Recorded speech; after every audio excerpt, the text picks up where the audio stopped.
Hello दोस्तों, आप सभी का स्वागत है हमारे यूट्यूब चैनल पढ़ लो इंडिया में अफरीदी के साथ। तो फ्रेंड्स, पॉलिटिकल साइंस के टॉप 20 क्वेश्चन है।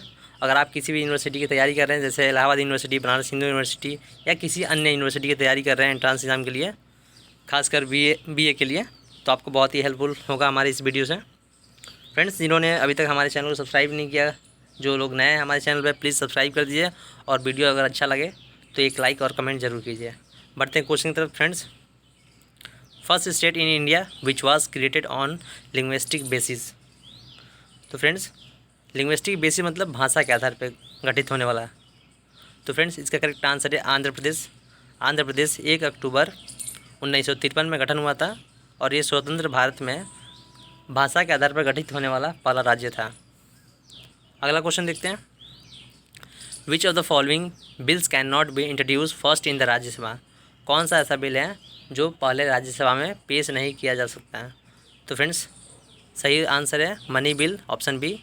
मनी बिल पहले राज्यसभा में पेश नहीं किया जा सकता है, इसको लोकसभा में पेश किया जाता है। अगला क्वेश्चन देखते हैं दोस्तों। The speaker of the Lok Sabha, and the answer is votes only in the case of tie. किसी भी चीज़ की अगर वोटिंग हो रही हो और जो मामला होता है टाई पे होता है, मतलब दोनों पक्षों में बराबर मत होता है, तो निर्णायक मत जो होता है वो लोकसभा के स्पीकर द्वारा दिया जाता है, जिससे कि उनका निर्णय आसानी से हो सके। अगला क्वेश्चन देखते हैं दोस्तों। Who is the chief law officer of India, and the correct answer is option B, attorney general. Attorney general का जो मतलब होता है देश का सर्वोच्च कानून अधिकारी होता है, और अभी जो अटॉर्नी जनरल है के वेणुगोपाल जी हैं। अगला क्वेश्चन देखते हैं। Who prepared the first draft constitution of India, and the correct answer is option C, advisory branch of the constitution assembly. और उस समय इसके जो हेड थे बी एन राव जी थे। अगला question. The first 5 year plan in India was launch in which year, and the correct answer is 1951। Friends, उस समय देश के जो प्रधानमंत्री थे जवाहरलाल नेहरू जी थे, और इसका जो यह योजना हैरोल्ड डोमर मॉडल पर आधारित था। इसका मुख्य ध्यान देश के कृषि विकास पर था। अगला क्वेश्चन देखते हैं। Right to property according to constitution of India is, and the correct answer is legal right. जो प्रॉपर्टी रखने के अधिकार है वो लीगल राइट के अंदर में आता है। अनुच्छेद 301 के जरिए संपत्ति के अधिकार को संवैधानिक दर्जा दिया गया, जो कहता है किसी को भी संपत्ति के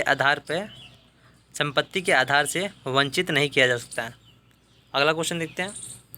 फर्स्ट वुमेन जज to be appointed to supreme court was, and the correct answer is M Fatima Beevi. Friends, इनको 6 अक्टूबर 1989 में अपॉइंट किया गया था। अगला क्वेश्चन देखते हैं। If the speaker of the Lok Sabha intent to vacate his office before the expiry of his term, he send his resignation to the, and the correct answer is deputy speaker of the Lok Sabha. Question का मतलब अगर आपको सही समझ में नहीं आया तो बता दें।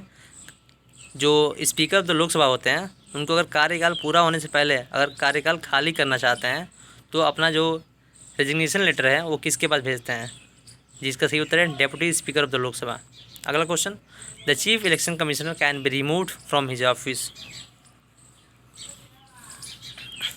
तो फ्रेंड्स, जो चीफ इलेक्शन कमिश्नर जो होते हैं वो कब रिमूव किए जाते हैं, and the correct answer is D, on the basis of proved misbehaviour by 2/3 majority of the both house of parliament.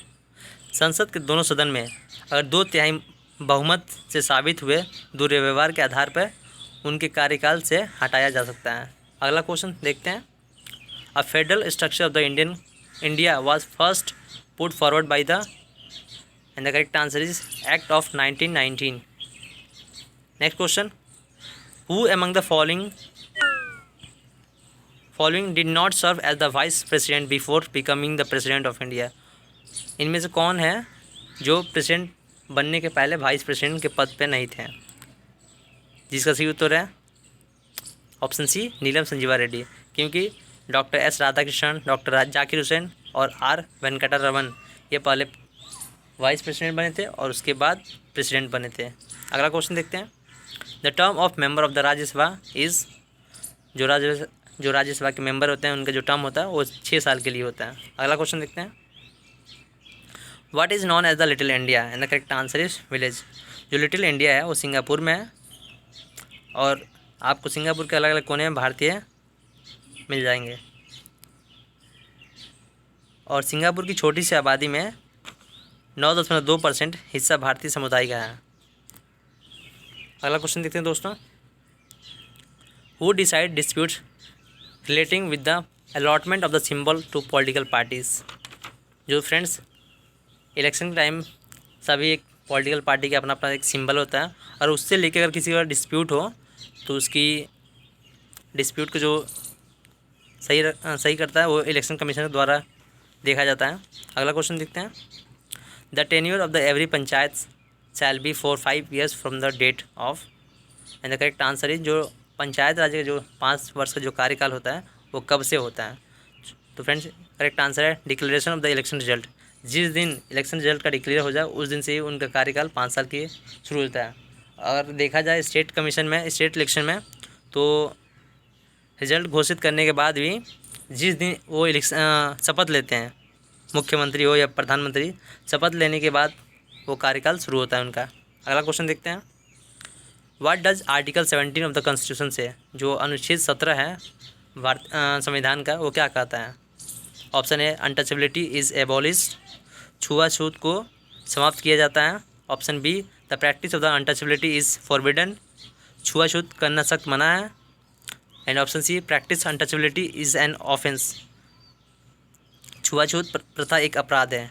तो फ्रेंड्स यह तीनों कथन सही है and the correct answer is option D all of the above. Question 18। The chief election commissioner of India hold office for a period of and the correct answer is B for 6 years और the age of 65 years which ever is earlier. Bharat के जो मुख्य सचिव चुनाव आयुक्त के पास जो होते हैं उनका 6 साल का कार्यकाल होता है और या तो 65 वर्ष की उम्र तक होती है। लेकिन इसमें से जो पहले उनका पूरा हो जाए, या 5 साल पूरा हो जाए और या तो 65 वर्ष उनका उम्र पूरा हो जाए, उसके बाद वो रिटायरमेंट हो जाएंगे उनका। अगला क्वेश्चन देखते हैं। Who is known as the sculptor of the constitution of India. तो फ्रेंड इसका जो मतलब होता है संविधान के मूर्तिकार। And the correct answer is doctor BR Ambedkar. तो फ्रेंड्स प्लीज़ हमारे वीडियो को लाइक कीजिए और ज़्यादा से ज़्यादा शेयर कीजिए और नोटिफिकेशन बेल आइकन ज़रूर प्रेस कीजिएगा। Thank you friends.